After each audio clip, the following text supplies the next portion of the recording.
Hello, my name is Ceron Pugh. I want to say thank you for having me today here at your career fair.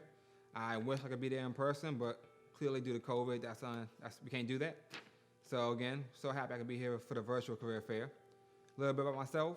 I grew up in PG County, Maryland, graduated from Bowie State University. I am currently a military contractor for the government. I am also a major in the Army Reserves, and I've been doing that now for about 18 years. So they gave me a list of questions to answer, so hopefully I can answer them smoothly and to the point. If not, hopefully you still get something from it. Starting off with question 1. How did you get started in your career? To be honest, around 18, 19, I really didn't have a clear idea of what I was going to do. And I just happened to stumble across a recruiter. And I knew I wanted to go to college, but college is expensive. I didn't have the money to pay for it.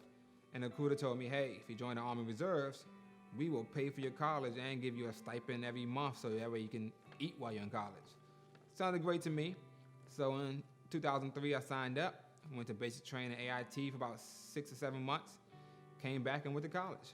I graduated around 2006 and pretty much been in the military ever since then.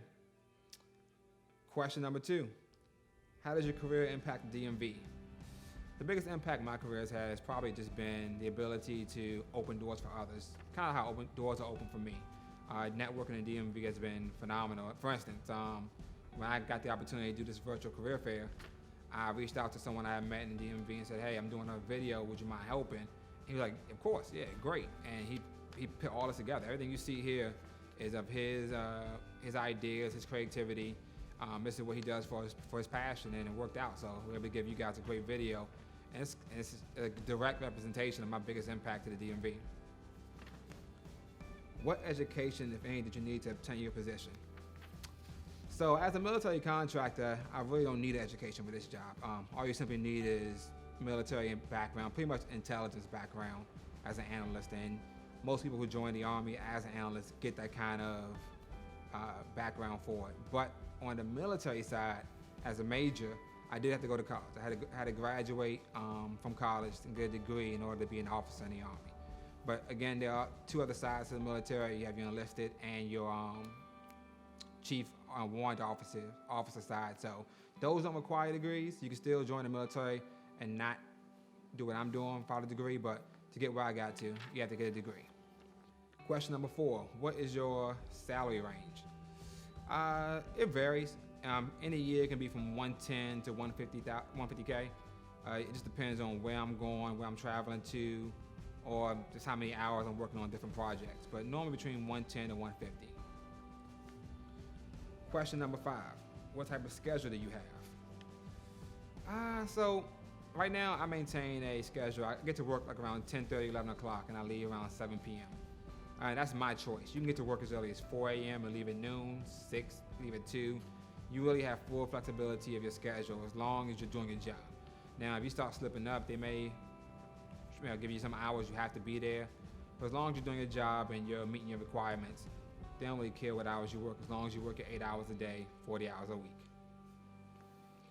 Question number 6, does your career require travel and or are you stationary? So the current job I do have, it doesn't require, but they do ask us to go on certain trips, work related of course, to support the customers.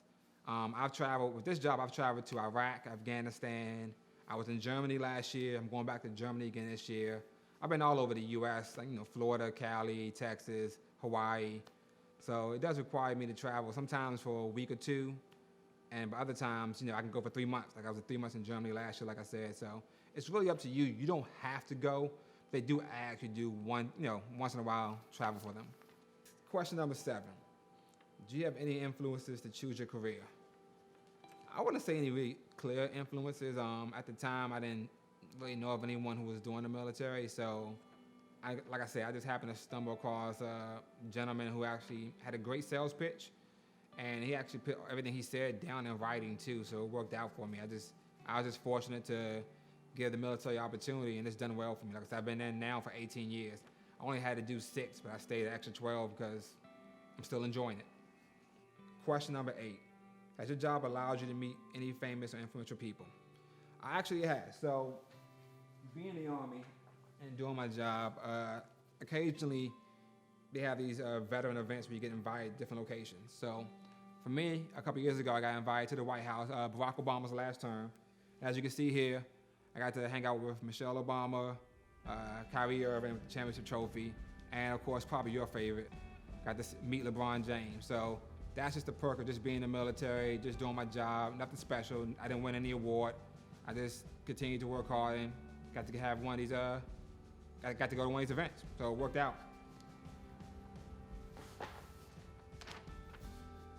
Question number 9, what do you like about your job? I like the fact that every day is different. With this job, there's no day I wake up and I know exactly what I'm doing that day. I have an idea of some things I gotta get done, but for the most part, the projects are always different. It's a new scope, it's a new idea. So every day is different, every day is new. I don't feel like I'm getting caught in like any kind of repetitive cycle where I'm doing the same thing every day. It works out great for me because it keeps me going to work. It keeps me knowing that every day is different. And also, like I said, the traveling. I get to travel around the world and do different projects with different customers, so it's always something new. Next question, and the last question, question number 10. Do you have a dress code for your career?